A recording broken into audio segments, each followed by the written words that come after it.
Assalamualaikum warahmatullahi wabarakatuh.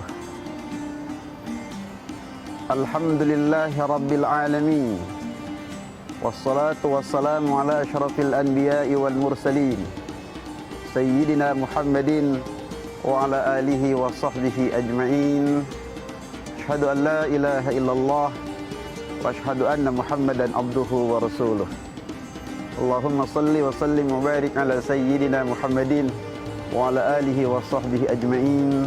Amma ba'du.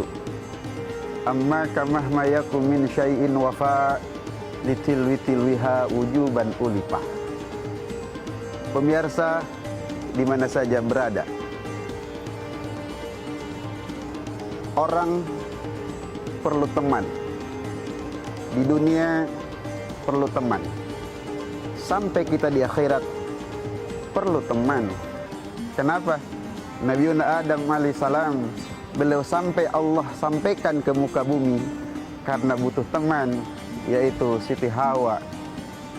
Oleh karena itu, siapakah teman kita yang akan menghadapi Allah Subhanahu wa taala?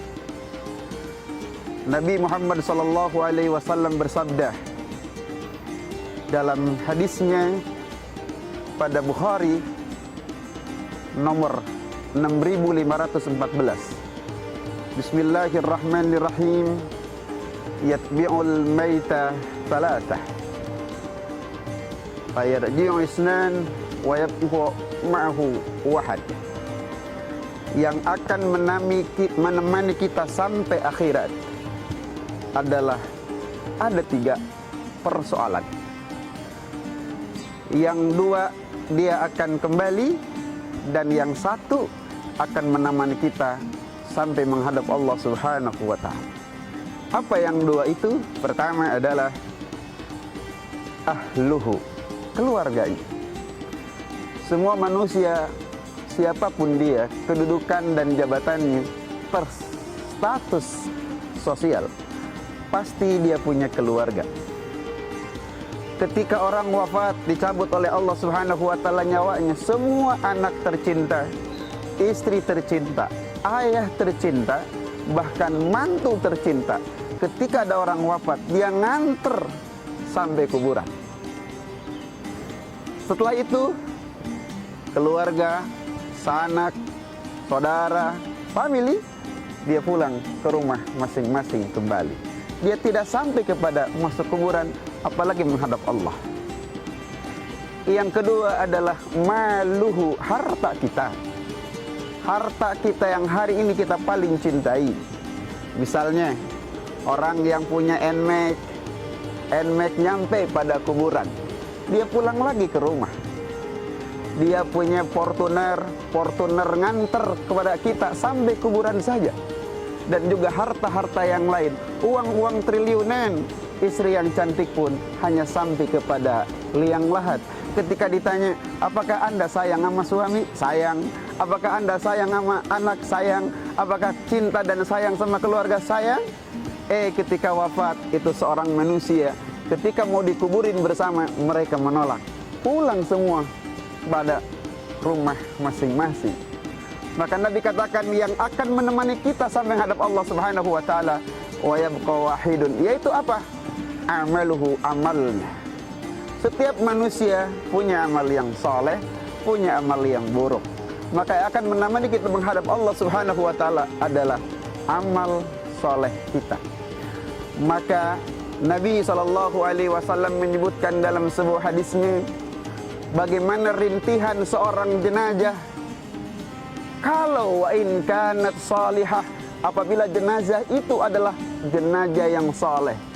Qaddimuni, segera aku antarkan ke kuburan, segera aku antarkan ke kuburan. Kenapa? Karena dia tahu akan mendapat nikmat kubur di hadapan Allah Subhanahu wa taala. Sebagaimana orang yang mau rekreasi, apalagi mau umroh, diberikan bonus. Siapa yang cakep ikhlas dakwahnya, umroh merupakan hadiahnya. Ketika diajak umroh, seminggu mau berangkat, dia nggak bisa tidur. Kenapa? Saking senang akan berjumpa dengan yang namanya Masjidil Haram, Masjidil Aqsa, plus makbarah Rasulullah Sallallahu Alaihi Wasallam. Tapi ketika wa in kanat ghaira saleh, kalau seorang mayat itu bukan yang saleh, dia mengatakan, aina tadhab, saya mau dibawa kemana? Dia tidak mau dibawa ke dalam kuburan karena merasa dia akan disiksa oleh Allah Subhanahu wa ta'ala. Ibarat manusia kalau dipanggil sama KPK, baru dipanggil aja udah gemeteran sampai beralasan saya sakit dan lain-lain. Kenapa tahu? Kalau dipanggil KPK atau aparat kepolisian, berarti di situ kebanyakan penjara menanti kita. Untuk itu, mari kita pelihara amal soleh kita. Harta titipan, keluarga adalah titipan, yang menemani kita menghadap Allah sampai ke surganya adalah amalun soleh. Demikian yang bisa saya sampaikan. Mohon maaf lahir batin. Kalau benar dari Allah Subhanahu wa ta'ala, kalau keliru daripada kebodohan dan kekurangan saya. Wallahul muwafiq ila aqwamit thariq. Wassalamualaikum warahmatullahi wabarakatuh.